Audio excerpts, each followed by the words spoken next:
Kumusta po kayo? Mapayapang Wednesday sa inyong lahat? And I hope everything is fine with you saan mang parte kayo ng mundo ngayon. Nalalagay na naman ngayon sa hot seat si Harry Roque. I'm sure kilala ninyo si Harry Roque. Nalalagay siya sa kontrobersya ngayon dahil may mga nakuhang documents na kumalat sa social media. Nangyari ito nung ni-raid ang sinasabing isang Pogo Hub sa Porac, Pampanga.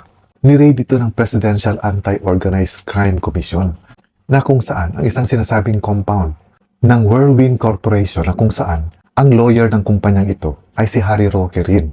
At itong property na ito ng Whirlwind Corporation ay pinaupahan nila sa hinihinalang Pogo Hub na Lucky South 99. So nung ni-raid itong hinihinalang Pogo Hub, ilang mga dokumento ang nakita dito.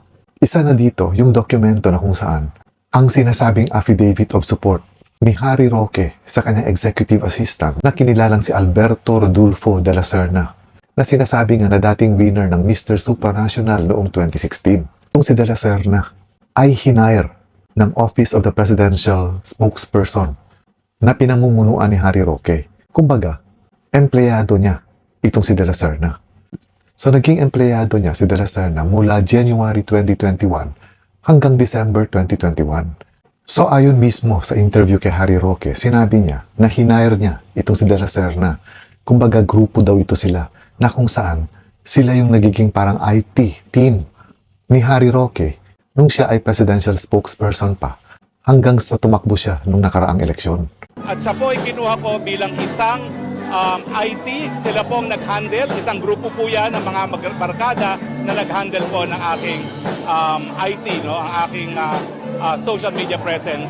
Noong kami po ay nasa Malacanang at kami po ay nasa eleksyon. Pero ang naging tanong kasi dito, ang kinuha niyang IT person at hinire niya sa opisina niya ay hindi naman talaga graduate ng isang IT course. Kung hindi lumalabas kasi na itong si de la Serna ay graduate ng Business Administration sa Bohol.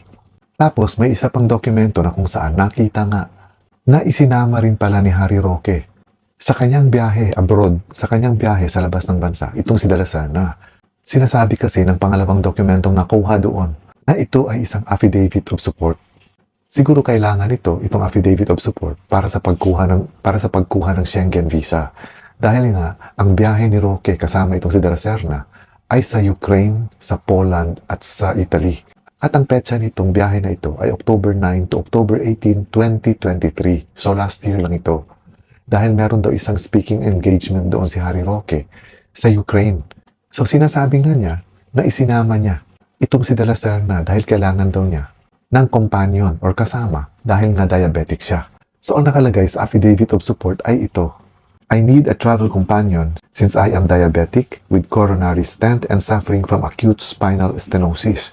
I am financially capable and willing to cover all expenses related to de la Serna's travel, including but not limited to transportation, accommodation, meals, medical expenses, and any other necessary costs.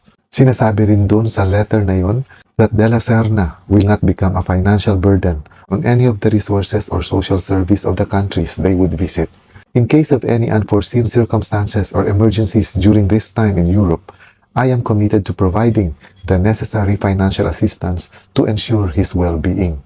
So itong biyahe na ito ni Harry Roque na kung saan isinama nga niya itong si de la Serna ay hindi na siya presidential spokesperson ito kasi naging empleyado niya lang itong si de la Serna noong 2021. So sa isang interview nga kay Harry Roque, na-mention niya yung eligibility nitong ni de la Serna na kung saan sinabi nga niya na college graduate itong si de la Serna at nanggagaling ito sa angkan ng mga politiko sa Bohol. Siya po ay galing sa isang political family na de la Serna. Ang lolo po niya naging dating gobernador ng Bohol. Ang lolo na niya sa side ng nanay niya ay dating vice mayor. Siya po ay isang college graduate. Well, siya po ay dati ko ng empleyado. No? Yun lang ang alam ko po. Pero kung tutuusin naman natin, hindi naman yun ang tinatanong ng taong bayan. Wala ring pakialam ang taong bayan sa sexualidad or sa gender preference ni Harry Roque.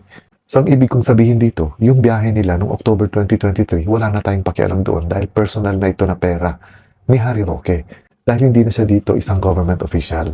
Ang tinatanong lang ngayon ng karamihan ay yung appointment ni de la Serna noong 2021 na kung saan presidential spokesperson pa ni former President Duterte itong si Harry Roque. Kasi lumalabas nga doon na Executive Assistant 3 ang posisyon ni De La Serna. So meron daw itong grade 20 at sinasabi ang sinasahod buwan-buwan ni De La Serna dito ay 54,000 plus a month. So marami ang nagtaas ng kilay dahil sinasabi nga nila na unang-una, kung sinasabi ni Harry Roque na hinire niya si De La Serna bilang miyembro ng kanyang IT team, parang mahirap kasi paniwalaan dahil graduate siya ng business administration.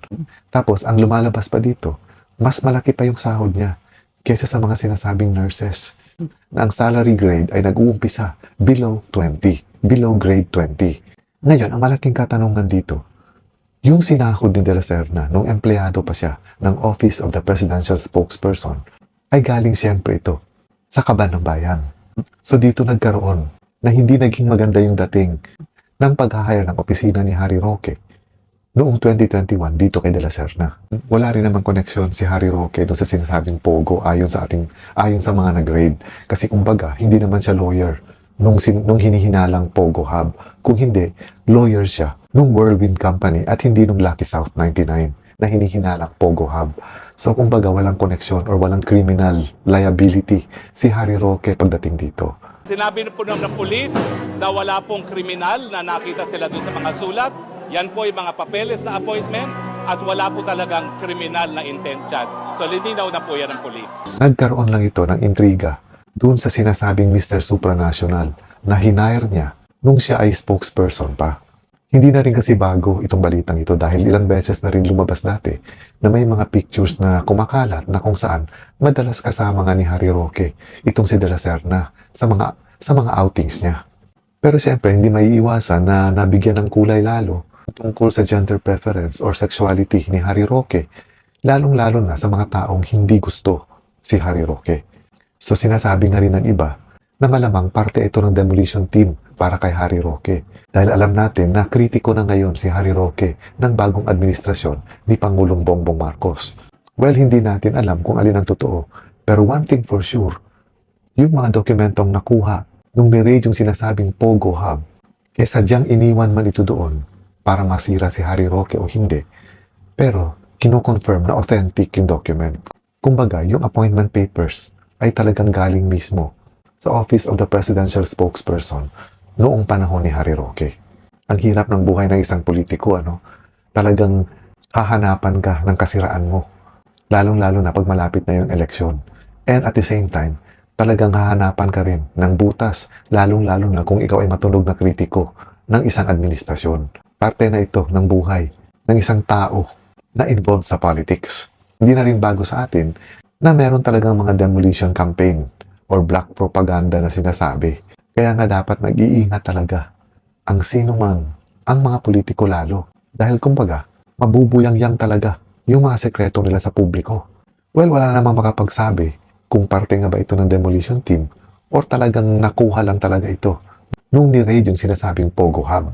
But anyway, kung may mga taong kumestyon sa sexuality at gender preference ni Harry Roque dito sa mga nakuhang papeles na ito, mas marami ang kumukwestiyon sa pag-hire bilang executive assistant na may salary grade 20 nitong si De La Serna na sinasabi nga ng mga tao na hindi qualified sa sinasabing IT team kung graduate naman ito ng business administration. Kasi yung biyahe nila noong 2023, personal money na ito ni Harry Roque.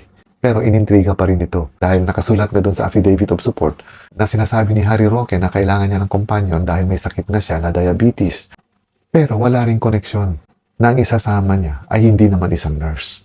So binigyan ito ng kulay ng mga netizens. Dahil nga gagastusan nga niya yung biyahe ng makakasama niya na wala naman daw may tutulong sa kanya kung sakasakaling magkakaroon siya ng health emergency sa kanilang biyahe.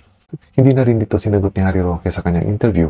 Nilimitahan niya lang yung mga sagot niya. So kung ano man ang magiging epekto nito, kung may plano mang tatakbong muli bilang senador itong si Harry Roque sa darating na eleksyon, malalaman natin yan sa resulta ng nalalapit na eleksyon.